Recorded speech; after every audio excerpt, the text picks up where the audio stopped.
오늘 본문 5절만 잘 이해를 해도 그 풍성한 하나님의 은혜의 바다에 우리 몸을 푹 담글 수 있어요. 오늘 본문에는 개혁주의 신앙의 원리가 아주 정확하고 명료하게 나타나 있어요. 개혁주의 신앙의 원리는 여러분이 아시는 바대로 튤립, T-U-L-I-P, 이 튤립이라는 알파벳 글자 조립어로 가르쳐지고 있어요. 튤립은 total depravity, 전적 부패, unconditional election, 무조건적인 선택, limited atonement, 제한적인 속죄, irresistible grace, 불가항력적 은혜, perseverance of the saint, 성도의 견인을 대표하는 약자예요. 그래서 튤립입니다. 오늘 본문 36절을 보시면 개혁주의 신앙의 원리의 첫 번째 항목인 total depravity, 전적인 부패가 어떠한 상태인지가 잘 나타나 있어요. 36절 볼까요? 그러나 내가 너희더러 이르기를 너희는 나를 보고도 믿지 아니하는도다 하였느니라. 믿지 않는도다. 왜? 세상은 전적인 부패의 상태에 떨어져 있기 때문에 예수님이 직접 왔는데도 절대 믿을 수 없는 상태가 되어버렸다는 거예요. 이 구절은 44절과 병행구를 이루는 구절인데요. 44절 볼까요? 나를 보내신 아버지께서 이끌지 아니하면 아무라도 내게 올 수 없으니 오는 그를 내가 마지막 날에 다시 살리리라. 이 둘을 종합해보면 타락한 죄인들은 아버지 하나님께서 이끌어 아들인 주님께 주시지 않으면, 하나님이 이끌어 주시지 않으면 누구도 예수를 믿을 수 없을 만큼 완전한 타락의 상태에 있음을 우리가 알 수 있는 거예요. 44절에서 이끌다라고 번역이 된 헬라어 헬퀴오는요, 어부가 그물에 잡힌 물고기를 이렇게 쭉 끌어올릴 때, 그때 사용하는 단어거든요. 구원이라는 게 그런 거예요. 그 단어는 바울과 실라가 빌립보의 관원들 앞에 끌려 나갔을 때도 동일하게 쓰였어요. 억지로 끌려간 거죠. 가고 싶어 간 거 아닙니다. 바울과 실라의 의지와 상관없이 억지로 끌려간 거예요. 그리고 요한복음 21장에서 제자들이 예수님의 말씀대로 그물을 배 오른편으로 던졌을 때 고기가 너무 많이 잡혀갖고 그 고기를 끌어올리지 못했다라는 그 어구에서도 동일하게 쓰인 단어죠. 자, 물고기 스스로 배의 갑판에 올라올 수 없죠. 그죠? 그렇듯이 구원은 그렇게 하나님의 이끄심에 의해서만 이루어지게 되는 거예요. 인간은 전적으로 타락했기 때문에 인간은 자신들이 처한 상태가 어떠한 상태인지도 알지 못하며 왜 구원이 필요한지도 몰라요. 그러한 전적인 타락 속에 처한 인간들에게 하나님이 찾아오셔서 택한 백성들을 그물로 강제로 끌어올리는 것을 구원이라고 하는 거예요. 그래서 로마서에서 바울은 의인은 없나니 하나도 없다. 그리고 깨닫는 자도 없고 하나님을 찾는 자도 없다. Nobody라고 이야기하는 것입니다. 없다라는 거예요. 전혀 없다. 그러나 하나님이 거기에서 어떤 무리를 택하시고 그 자들을 그물로 감아 끌어올리시는 거예요. 전적인 부패의 상태에서. 그러나 4세기 때의 펠라기우스나 종교개혁 때의 알메니우스 그리고 에라스무스 같은 이들은 인간들에게 자신의 의지를 발동하여 하나님을 좇을 수 있는 전행적 은총이 주어져 있다라고 가르쳤어요. 인간의 전적인 타락이 아닌 부분적 타락을 주장한 거죠. 인간에게는 아직도 어떤 힘이 남아있어서 그들 스스로 하나님을 선택하고 할 수 있는 그런 힘이 있다라고 가르친 거예요. 신학에서는 그렇게 구원에 관한 인간 쪽에서의 기여의 가능성을 제시하는 그 모든 가르침을 총칭하여 알메니안주의다 이렇게 불러요. 저기 알메니안들 그 사람들 얘기하는 게 아니라 아르메니우스의 주장을 좇는 자들이 알메니안이에요. 예전에 어떤 분이 오셔갖고 알메니언들은 어떻게 그렇게 총체적으로 다 엉터리 신앙을 갖고 있어요 이렇게 이야기하시던데 그 알메니언이 아니에요. 그들의 이단적 가르침에 대항해서 어거스틴과 칼빈과 루터가 각각 그들에게 맞서서 올바른 성경적 교리를 정립하여 성도들을 가르쳤어요. 펠라기우스와 어거스틴이 붙었고 칼빈하고 알메니우스가 붙었어요. 그리고 루터하고 에라스무스가 붙었단 말입니다. 그래서 이들이 뭘 잘못 이해하고 있는가를 정리한 거예요. 그거를 갖다가 존 캘빈이 튤립으로 5가지로 딱 정리해 놓은 것입니다, 여러분. 그래서 그게 개혁주의 신앙 기본 원리라고 하는 거예요. 여러분 잘 구별하셔야 돼요. 타락한 인간은 자신의 의지를 발동하여서 하나님을 선택할 수 없어요. 에라스무스는 하나님의 구원을 당나귀를 이끄는 농부에 비유해서 설명을 해요. 농부가 당나귀를 끌고 가려는데 당나귀가 농부의 의지에 반하여 계속 뒷걸음질을 치면 결국 농부는 그 당나귀를 포기할 수밖에 없다는 논리예요. 끌고 갈래도 당나귀가 안 끌려오면 주인이 억지로 못 끌고 간다는 거죠. 정말 그런가요? 그렇다면 하나님의 그 전능, 옴니포텐스라는 그 전능이라는 속성이 의심되어질 수밖에 없는 거죠. 무엇이든 계획하시고 결정하신 것은 다 이루실 수 있는 능력과 힘을 가지신 분이 피조물의 거부로 인해 자신의 계획을 포기하거나 중도에 무산시켜버린다면 그분은 전능하신 분이 아니죠. 뭔가 부족한 분이란 말입니다. 우리가 조금 전에 44절에서 본 것처럼 하나님은 당나귀의 의사에 상관없이 당신의 그물로 당신의 목표물을 감싸서 그냥 끌어올리시는 거예요. 당나귀가 안 가면 코를 뚫어서라도 끌고 가시는 것입니다. 그게 전능인 거예요. 그 이끌다라는 말은요, 언제나 그 끄는 힘에 대한 저항을 함축하고 있는 단어예요. 내가 어떤 것을 끌다 그러면 그 끌리는 물체와 나의 끄는 힘 사이에 어떤 저항이 있다라는 거잖아요. 그러니까 끌다잖아요. 저항이 없으면 내가 끌 필요도 없이 같이 가는 거죠. 끌다라는 말, 이끌다라는 말은, 헬키오라는 말은 항상 저항을 전제하고 있는 단어란 말입니다. 그물에 걸린 물고기는 어부의 의도대로 순순히 배 위로 올라오지 않죠. 낚시해본 분들 아시죠, 여러분? 낚싯대에 걸린 물고기가 순순히 끌려오던가요? 사투라는 말이 정말 무색할 정도로 저항한다고요. 그러나 끌려 올라오는 거예요. 바울과 실라가 빌립보 관원들 앞에 끌려갔을 때 안 가려고 저항했을 거라고요. 아무 잘못이 없는데 끌려가니까. 그런 저항의 개념을 함축하는 거예요. 구원은 하나님으로부터의 그런 이끌림이에요. total depravity. 절대 하나님에 의해 이끌려질 수 없는 자들인데 하나님의 전능하심으로 그들이 코가 꿰어져서 이끌려지는 거예요. 하나님이 구원해 내시는 거예요. 이들이 자발적으로 쫓아오는 게 아니라니까요. 그러면 거기에 헬키오란 단어를 쓰면 안 돼요. 이끌다라는 말에. 그런데 어떻게 된 게 이 인간들은 하나님에 의해 끌려오는 자들도 저항을 하면서 끌려오는 거예요. 우리의 삶을 한번 보세요. 우리가 기독교인이라고 하는데 하루에 몇 번이나 하나님의 뜻에 순종하며 사나요? 우리의 삶의 대부분은 하나님을 향한 저항이에요. 근데도 하나님이 끌고 가시는 걸 구원이라고 하는 거예요. Total depravity. 우리는 전적인 타락을 한 거예요. 그런데 알미니안주의자들은 하나님은 모든 세상을 위해서 예수님을 이렇게 딱 죽여놓고, 그러니까 모든 인간들에게 이제 기회가 주어졌다는 거예요. 예수님은 모든 인간들을 위해, 모든 세상을 위해 죽은 거니까. 그렇게 가능성을 열어놓고 인간이 자기의 의지를 발동하여 하나님이 그들에게 미리 주신 선행적 은총에 의해 하나님을 선택하면 구원받는 거고 선택하지 않으면 유기되는 것이다. 이렇게 가르친단 말이에요. 그들이 거기에 대한 근거 구절로 되는 게 요한복음 3장 16절이에요. 하나님이 세상을 이처럼 사랑하사 독생자를 주셨다. 봐라, 하나님은 세상을 이처럼 사랑하여 독생자를 주셨다. 하나님은 하나님의 백성만 이처럼 사랑하여 독생자를 주신 게 아니라 하나님은 세상을 이처럼 사랑하여 독생자를 주셨다라고 우기죠. 여러분은 어떻게 생각하세요? 그 구절을 어떻게 생각하셨어요? 하나님은 진짜 그 구절의 문자적인 의미대로 하나님은 이 세상을 사랑하셔서 독생자를 주신 것입니까, 여러분? 자, 그 구절을 보편구원론자들도 자기들의 그 주장을 뒷받침하는 구절로 잘 쓰고, 유니버설리즘 있죠? 하나님은 모든 백성을 다 구원하신다. 사랑의 하나님이 어떻게 지옥을 만드냐? 지옥에 관한 경고 같은 거는 우리들에게 지금 겁을 주어서 우리더러 똑바로 살게 하려고 그렇게 기록된 것이지 진짜 지옥이 있는 게 아니다. 어차피 모든 인간은 다 구원받을 것이다. 이게 유니버설리즘이거든요. 그래서 그들도 이 요한복음 3장 16절을 근거 구절로 내세우죠. 하나님은 세상을 이처럼 사랑하셨다. 그래서 독생자가 오셨기 때문에 다 구원받는다. 그리고 알미니안주의자들도 그건 아니지만 하나님은 이 세상을 위해 예수를 죽여놓고 그 예수를 택하는 자들은 구원하시고 택하지 않는 자들은 유기하신다. 이렇게 주장을 한단 말이에요. 보편 구원론자들의 말은 말이 안 되는 거니까 차치하고 알미니안주의자들의 주장처럼 하나님께서 모든 인간을 위해 예수님을 일단 죽여놓고 이 예수를 믿는 자만 구원을 하시기로 하신 거라면 하나님이 일단 예수를 이렇게 죽여놨는데 아무도 안 믿으면 어떻게 되는 거예요? 인간들이 아무도 안 믿으면 예수님은 괜히 죽은 거죠. 아무도 안 믿어줄 수 있잖아요. 하나님이 예수를 확 죽여놨는데 아무도 안 믿어줘. 그럼 예수님이 나중에 아버지 내가 이럴 줄 알았다니까요. 아무도 안 믿어주는데 나 괜히 죽은 거 아니에요. 그렇게 되는 거 아닙니까? 하나님이 그렇게 아무런 계획도 없이 아무런 청사진도 없이 자기의 그 아들을 독생자인 예수 그리스도를 한 몸인 예수를 그렇게 십자가에서 무참하게 죽여요? 아무런 계획도 없이? 그런 일은 있을 수가 없지 않습니까, 여러분? 만약에 인간이 믿어줌으로 말미암아 구원을 받고 안 믿어줌으로 구원을 못 받는다면 구원의 주도권이 누구에게 있는 거예요? 인간에게 있는 것입니다. 내가 믿어주면 구원을 받는 것이라면 구원의 주도권이 인간에게 있는 거라니까요. 믿음은 하나님이 여러분을 그물로 덮어 끌고 가는 거라니까요. 아니 나는 별로 가기 싫은데 나중에 가보면 아니 이런 거였어? 라고 놀라겠지만 지금은 그 길이 너무 힘드니까 이 길을 꼭 가야 돼. 이 좋은 수요일날 데이트도 못하고 꼭 교회 가서 이렇게 앉아있어야 돼. 지겨워. 안 가면 또 목사가 삐질 것 같고 그러니까 가주긴 가져야 됐는데 이거 이게 저항 아니에요? 저항?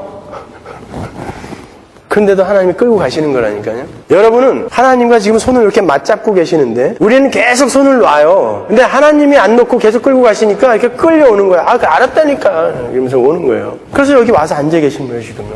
그냥 우리의 선택에 맡겨 놓으셨다면 저부터 여기 안 있죠.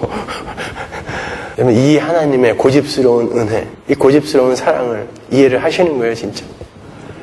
예. 우리 하나님은 그렇게 우리를 끌고 가시는 거예요. 구원은 선물입니다. 은혜예요. Total depravity. 이건 도저히 구원받을 수 없는 그런 존재들에게 하나님이 찾아가셔서 선물로 그냥 덥석 안기시는 거예요. 에베소서 2장 8절. 예수님은 일단 전 인류를 위해 죽어주셨다가 아무도 안 믿어주면 그냥 없던 걸로 해버리는 그런 허탈한 일을 위해 이 땅에 오신 게 아니에요. 예수님은 분명 아무도 하나님을 좇을 수 없는 전적인 타락의 상태에 있는 세상 속에 있는 어떤 택해진 한 무리를 위해 이 땅에 오신 거예요. 창세전에 택해진 그 무리를 위해 그들이 이 세상에 있기에 그분이 오신 거예요. 바로 내가 이 세상에 지금 존재하기에 예수가 역사 속으로 뚫고 들어와 버린 것입니다, 여러분. 하나님의 나라가 이 땅에 뚫고 들어와 버린 거예요. 내가 이 역사를 지금 이 인생을 살아가고 있기 때문에 오늘 본문 37절에도 보면 주님은 아버지께서 당신께 주신 자들만이 당신께 나올 것이라고 말씀을 하세요. 자기의 의지에 따라 나오는 게 아니라 하나님이 택하셔서 아들에게 주신 자 그들만 주님께 나오게 된다는 말이에요. 요한복음 17장으로 가면 좀 더 쉽게 이해를 하실 수 있을 것입니다. 17장 6절 세상 중에서 내게 주신 사람들에게 내가 아버지의 이름을 나타냈나이다. 저희는 아버지의 것이었는데 내게 주셨으며 네, 세상 중에서 어떤 무리를 나에게 주셨다는 거예요. 그러니까 예수님은 이 세상을 위해 오신 게 아니라 세상 중에 있는 어떤 자들을 위해 오셨다라는 말 아닙니까, 여러분? 17장 9절 보세요. 내가 저희를 위하여 비옵나니 내가 비옵는 것은 세상을 위함이 아니요 내게 주신 자들을 위함이니이다. 17장 14절 내가 아버지의 말씀을 저에게 주었사오매 세상이 저희를 미워하였사오니 이는 내가 세상에 속하지 아니함 같이 저희도 세상에 속하지 아니함을 인함이이다. 예수님은 자기 제자들이 세상에 속하지 않았다고 그래요. 그러면 예수님은 세상을 위해 오시면 안 되는 거죠. 예수님이 세상을 위해 오셨다라면 이 제자들은 세상에 속한 자들 아니니까 구원에서 제외되는 거예요? 뭐예요, 그러면? 지금 예수님의 관심은 보시다시피 세상에 속하지 아니한 자들, 하나님께서 예수님께 주신 어떤 한 무리에게만 있어요. 그리고 예수님은 그들만을 위해서 오셨다고 하시는 거예요. 요한복음 15장 19절 보세요. 너희가 세상에 속하였으면 세상이 자기의 것을 사랑할 터이나 너희는 세상에 속한 자가 아니요 도리어 세상에서 나의 택함을 입은 자인 고로 세상이 너희를 미워하느니라. 하나님의 택함을 입은 자들과 세상을 이제는 대조를 하고 있어요. 극명하게 대조를 한단 말입니다, 여러분. 그러면 알미니언주의자들이 우기고 있는 그 요한복음 3장 16절에 하나님이 세상을 이처럼 사랑하사에서의 그 세상은 누구인가? 여러분 제가 전에도 한번 설명해 드렸지만 요한복음에서 요한이 세상이라는 단어를 두 가지 의미로 쓴다고요. 하나는 예수님을 거역하는 이 세상 전체, 그것을 세상이라고 해요. 보통 세상. 또 하나는 이 세상 속에서, 저주받을 세상 속에서 이 세상과 함께 하나님의 저주 속으로 떨어졌어야 할 그 세상들 중에 하나님에 의해 택함을 받은 세상, 교회, 그 교회를 또 세상이라고 한다고요. 보세요. 보라, 세상 죄를 지고 가는 하나님의 어린 양이다. 그래서 그 세상은 누구예요, 그러면? 교회인 거예요. 그렇죠? 예수 그리스도가 교회의 죄를 짊어지시고 십자가에서 죽으신 거잖아요. 예수님이 전 세상 모든 인간들의 죄를 위해 죽으셨나요? 아니지 않습니까? 우리 하나님의 백성들의 죄만을 위해 죽으셨단 말이에요. 그래서 보라, 세상 죄를 지고 가는 하나님의 어린 양이다 해서 세상은 바로 하나님이 세상을 이처럼 사랑하사 독생자를 주셨나니의 그 세상과 똑같은 세상인 거예요. 세상이었다가 그 세상에서 건져내어진 세상인 교회. 그러니까 그들의 주장은 터무니없는 것이죠, 여러분. 우리는 여기서 개혁주의 신앙의 원리의 세 번째 부분이 제한적인 속죄, limited atonement까지 확인을 한 거예요. 하나님은 전체를 구원하러 오신 게 아니라 limited atonement, 어떤 제한적인 어떤 한 무리의 죄를 위해서만 이 땅에 예수를 보내신 것이다 라는 그런 개혁주의의 신앙 원리의 세 번째 항목 limited atonement까지 확인을 했어요. 오늘 본문에서 이렇게 우리 주님은 제한적인 속죄를 위해 어떤 선택된 무리에게로 내려오신 거예요. 여러분, 인간들이 자신의 의지를 발동하여 예수를 믿을 수 있다면 왜 주님이 굳이 죽으셔야 돼요. 설득하시면 되잖아요. 그들 안에 그런 힘이 있다면. 예수님이 이 땅에 오셔서 죽음을 택하실 수밖에 없었다는 것은 이 땅에 어느 누구도 설득되어지고 교육되어져 하나님을 선택할 수 있는 존재가 전혀 없다라는 증거인 거예요. 그래서 하나님은 예수를 죽인 것입니다, 여러분. 그처럼 모든 인간은 total depravity, 전적인 타락 속에 던져져 있는 거예요. 사자가 풀 뜯어먹을 수 없죠. 그거는 원래 안 돼요. 아무리 훈련시켜도. 토끼가 돼지갈비 먹을 수 있나요? 오늘 왜 이렇게 자꾸 돼지갈비 집에 가서 돼지갈비를 구워 먹던지. 토끼는 돼지갈비 못 먹어요. 그것처럼 타락한 인간은 절대 스스로의 의지를 발동하여 하나님을 선택 못 한다니까요. 우리 할머니가 살아 계셨다면 개 풀 뜯어먹는 소리 하지 말라고 그러셨을 텐데, 할머니 잘 쓰시는 말인데, 개가 풀을 못 뜯어먹잖아요. 그렇죠? 그것처럼 total depravity, 그 속에 빠진 이들은 절대 자신의 의지를 발동하여 하나님을 선택할 수가 없어요. 이렇게 전적인 타락의 상태인 죄인들이 하나님의 무조건적인 선택, unconditional election에 의해서 구원을 받게 되는 것이죠. 무조건적인 선택. 이게 개혁주의 신앙 원리의 두 번째 항목이죠. tulip에서 U니까요. unconditional election.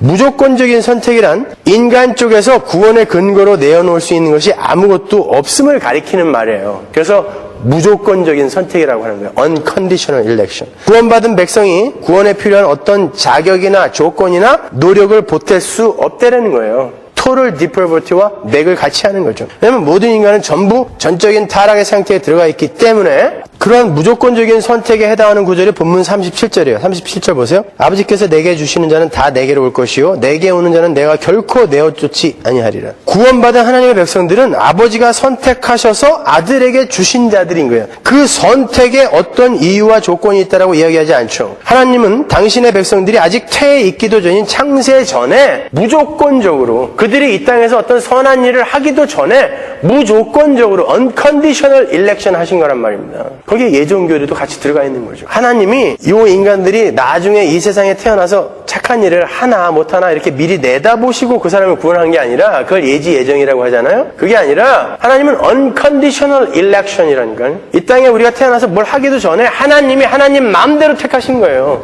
그런데 왜 하필 나를 모르겠어요. 감사하는 거죠, 그냥. 에베소서 1장 4절 보세요. 곧 창세전에 그리스도 안에서 우리를 택하사 우리로 사랑 안에서 그 앞에 거룩하고 흠이 없게 하시고 창세전에 이미 우리를 택하셨다. 그러죠. 창세전에. 그러면 이제 창세전에 모든 하나님의 백성들이 택해졌다고 하니까 우리는 전도도 할 필요도 없고 선교도 할 필요도 없나요? 창세전에 다 택했는데 뭐하러 해요, 우리가? 잘 보세요. 여기서는 분명 하나님의 선택이 과거 시제로 표기가 되어 있어요. 창세전에 우리가 택해졌다라고. 그런데 오늘 본문 37절은 시제가 현재와 미래로 되어 있어요. 37절에 내게 주시는 자는 현재예요. 지금 주고 계시다라는 뜻이에요. 창세전에 택해서 지금 주고 계시다라는 거예요. 내게로 올 것이오는 미래 시제예요. 그러니까 아직 안 온 자들도 있다라는 거예요. 안 주신 자도 있다는 거예요, 아직. 그리고 그 뒤에 내게 오는 자도 현재 시제예요. 본문 39절도 시제가 특이합니다. 볼까요? 39절. 나를 보내신 이의 뜻을 행하려 함이라. 보내시는 과거죠. 나를 보내신 이의 뜻은 내게 주신 자 중에 내가 하나도 잃어버리지 아니하고 현재 마지막 날에 다시 살리는 이것이니라. 정리를 하면 이런 거예요. 하나님은 창세전에 이미 우리를 선택하셨고 그 선택하신 자들을 위해 당신의 독생자를 세상에 보내셨어요. 과거죠. 근데 그 창세전에 선택을 받은 하나님의 백성들은 각자의 그 현재에 하나님께 나오게 되어져 있단 말입니다. 100년 전 사람은 그 사람의 그 100년 전 현재에, 500년 전 사람은 그 사람의 그 500년 전의 현재에 하나님께로 나오게 되어 있어요. 이미 창세 전에 선택은 받았지만, 그래서 우리는 오늘 지금 하나님의 복음을 지금 전해야 되는 거예요. 하나님은 우리의 전도에 미련한 것을 방법으로 하여 그들을 부르시겠다라고 하셨기 때문에 우리는 누가 창세전에 구원을 받았는지 아무도 몰라요. 그러나 지금 하나님께 돌아올 사람들이 있고 앞으로 또 하나님께 돌아올 이들이 많기 때문에 우리는 지금 복음을 전하는 거예요. 근데 우리에게 용기를 주는 구절이 있죠. 하나님이 부르신 자는 다 주께로 나오더라 라는 구절이. 다 내게로 올 것이요. 그러죠. 하나도 빠짐없이 라는 뜻이에요. 하나도 빠짐없이.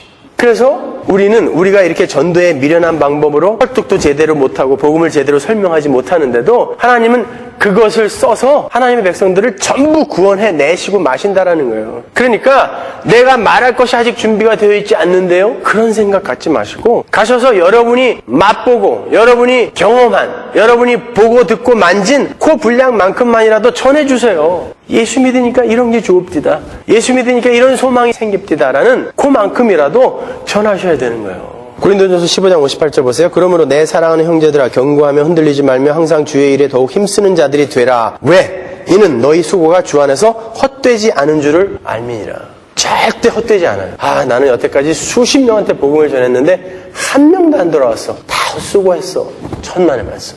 절대 헛되지 않아요, 여러분. 그 일을 통하여 하나님은 하나님의 방법대로 일을 하세요. 그리고 그 일을 통하여 하나님은 여러분을 성숙시켜 가신다고요, 또. 아니, 어떻게 이렇게 못 알아듣는 복음을 나는 어떻게 이해를 하게 됐지? 하나님의 은혜구나. 간혹 자기의 말을 듣고 어떤 자가 살아서 나도 예수 믿을래요 라고 이렇게 확 살아나는 것을 볼 때 어이구 깜짝이야. 진짜 살아나는 사람이 있구나. 네, 경험하는 거예요. 하나님은 지금도 살아서 역사하고 계시는구나. 경험하는 것입니다, 거기서. 로즈힐 묘지에 가갖고 여러분 하나님은 구원이십니다. 하나님은 여러분에게 영생을 주시길 원하십니다. 빨리 그 자리에서 일어나 우리 구주를 영접하십시오. 그러면 아무도 안 나오죠. 여러분 세상이 죄와 허물로 그렇게 죽어 있다니까요, 지금. 근데 그 안에서 간혹 하나가 나오면 깜짝 놀라야 되는 거예요, 우리가. 로즈힐에 가서 그렇게 농담 삼아 얘기했더니 무덤이 쫙 열리더니 죽은 나사로가 무덤에서 나오는 것처럼 싱싱 뭘 이렇게 감고 시체가 이렇게 벌떡 일어났다고 생각해 보세요. 깜짝 놀라죠. 우리가 전도를 해서 어떤 이가 나 예수 믿을래요 하고 돌아오는 사건은 그거보다 더 감격스러운 사건인 거예요. 여러분 계속 전하셔야 되는 것입니다. 계속해서. 개혁주의 신앙 원리 네 번째 항목은 불가항력적인 은혜죠. Irresistible grace. 하나님께서 구원하시기로 작정한 사람은 본인이 그 은혜를 거부할 수 없다는 거예요. 나 신앙생활 힘들어서 나 그냥 지옥 가고 말래요. 하나님 놔두세요 이제. 그게 안 된다는 거예요. 지 맘대로 그게 안 된다는 거예요. 저항할 수 없는 은혜. 그러니까 하나님이 구원을 우리에게 맡겨놓으셨다면 우리는 한 명도 천국 못 가요. 이거 힘들어서 다들 포기하고 만다니까요, 우리는. 근데 하나님이 저항할 수 없는 은혜로 우리를 끌고 가시는 거예요. 안 돼, 너는 가야 돼. 왜냐면 네가 지옥 가면 나도 같이 가야 되기 때문에. 그러면 성령이 영원히 우리와 함께 하시기로 작정하셨거든요. 그래서 우리가 지옥 가면 하나님이 같이 지옥 가야 돼요. 그래서 여러분 절대 지옥 못 가요. 끌고 가야 돼요, 하나님이. Irresistible grace. 그러니까 여기 나오잖아요. 모두 다 하나도 빠짐없이 다 내게로 올 것이요. 그러잖아요. 아버지께서 내게 주신 자는 하나도 빠짐없이 다 내게로 올 것이요. 왜? 저항할 수 없는 은혜가 그를 끌고 가기 때문에 그러는 거예요. 그리고 다섯 번째 항목인 성도의 견인, Perseverance of the Saint가 39절 중반에 나와 있죠. 내게 주신 자 중에 내가 하나도 잃어버리지 아니하고 마지막 날에 다시 살리는 이것이니라. 하나님께서 일단 찍어서 선택하신 자는 하나도 잃어버리지 않고 끝까지 데리고 들어가신 자라는 것입니다. 알미니언주의자들은 뭐라 그래요? 중도에 하나님 마음에 안 들면 탈락할 수 있다 그래요. 그럼 저는 벌써 탈락이에요. 그러면 큰일 나는 거예요. 하나님을 포기해버리시면 큰일 나는 거예요. 그러니까 하나님이 일단 딱 끌고 가시는 자는 이끌다. 헬키오가 뭐라 그랬어요? 그물이라니까요. 그물을 딱 던져서 그냥 끌고 가버리는 거예요. 하늘나라까지. 그래서 우리는 그 은혜가 너무나 감사해서 하나님 어떻게 저 같은 것에 그렇게 관심을 가져주십니까? 고맙습니다. 하나님 어떻게 해야 제가 하나님을 기쁘게 해드릴까요? 고민하게 되는 것입니다. 아브라함이 그 신앙의 여정 동안에 그렇게 많은 실수를 했는데 하나님이 버리셨나요? 끝까지 데리고 가시잖아요. 마누라를 계속 팔아먹어도 계속 데리고 가세요. 애굽으로 도망가는데 또 데리고 나와서 또 데리고 가세요. 가나안에 결국은 넣어버리시죠. 모리아산에 세우세요. 다윗이 밧세바를 범했을 때 하나님이 징계는 하셨지만 그를 버리셨나요? 그렇지 않아요. 하나님의 징계는 내가 너를 결코 버리지 않는다라는 하나님의 굳은 신념인 거예요. 그래서 그러한 징계들이 나타날 때 여러분은 오히려 기쁘셔야 돼요. 내가 무슨 잘못을 저지르고 있는데도 하나님의 아무 관심이 없으면 여러분은 세상 권세 잡은 자의 종인지 몰라요. 마귀의 아들인지도 몰라요. 하나님 그렇게 안 놔두신다니까요. 어떻게 해서든지 패서라도 끌고 가세요. 베드로가 주님을 3번이나 부인하고 에라 모르겠다 고기나 잡으러 가자 그리고 고향으로 돌아갔을 때 예수님이 찾아가세요. 너 왜 여기 와 있어? 너 할 일이 있잖아. 이제는 네가 네 맘대로 살았지만 이제는 네가 원치 않는 곳으로 가서 너 거꾸로 매달려서 죽을지도 모른다. 예수님이 찾아가시는 거예요. 견인인 거예요. 끝까지 고집스럽게. 그런 성도의 견인 교리가 아주 선명하게 기록되어 있는 구절이 로마서 8장이죠. 그것만 읽고 우리 마치죠. 35절. 누가 우리를 그리스도의 사랑에서 끊으리요? 환난이나 공고나 핍박이나 기근이나 적신이나 위험이나 칼이랴. 내가 확신하노니 사망이나 생명이나 천사들이나 권세자들이나 현재일이나 장래일이나 능력이나 높음이나 기쁨이나 다른 아무 피조물이라도 우리를 우리 주 그리스도 예수 안에 있는 하나님의 사랑에서 끊을 수 없으리라. 여기에 그 어느 것도, 그 어떤 것도 우리를 향한 그 하나님의 사랑에서 우리를 끊어낼 수 없다라고 그래요. 그 사랑을 입은 여러분들이 이 땅에서 무엇을 하시면서 살아가셔야 하겠습니까? 여러분은 예수의 살과 피를 먹고 마신 분들이에요. 지금 여러분의 삶 속에서 예수의 형질과 예수의 기질과 예수의 정신이, 예수의 성품이 뿜어져 나오고 있는지 확인해 보세요. 여러분은 예수의 살과 피를 먹고 세상에게 떡이 되어 세상에게 먹혀줘야 되는 거예요. 근데 혹시 여러분의 입가에 예수의 살과 피가 묻어 있는 게 아니라 옆집 김 씨의 살이 묻어 있고 이 씨의 피가 발려져 있는 거 아니에요? 그들을 오늘도 뜯어먹고 나의 유익을 채우고 와서 하나님 오늘도 이렇게 온갖 군무술수와 임기응변으로 이렇게 이득을 챙겼습니다. 그거 감사하여 11조 올립니다. 혹시 이러고 계신 거 아니에요? 예수의 살과 피가 묻어 있어야 된다니까요. 그 김씨, 이씨의 살과 피는 얼렁 털어버리세요. 그리고 여러분이 그들에게 오히려 먹혀주셔야 되는 거예요. 그게 성도의 삶입니다. 힘들어요, 여러분. 그런 삶은 쉽지 않아요. 그러니까 우리가 이렇게 자주 모여서 우리가 이렇게 살고 있어요. 내가 이렇게 살고 있어요. 당신도 그 삶을 살고 계신가요? 이렇게 서로 확인하는 거예요. 그리고 서로 격려하고 우리 조금만 참읍시다. 이제 조금만 있으면 우리 하나님이 우리의 모든 눈물을 닦아주실 그날이 와요. 그 세상이 우리에게 옵니다. 라고 서로 손을 잡고 어깨를 보듬어 안아주며 그 길을 가는 거예요. 그게 교회인 것입니다. 더 많이 사랑하시고 더 많이 섬겨주시고 더 많이 용서하시고 더 많이 용납해 주세요.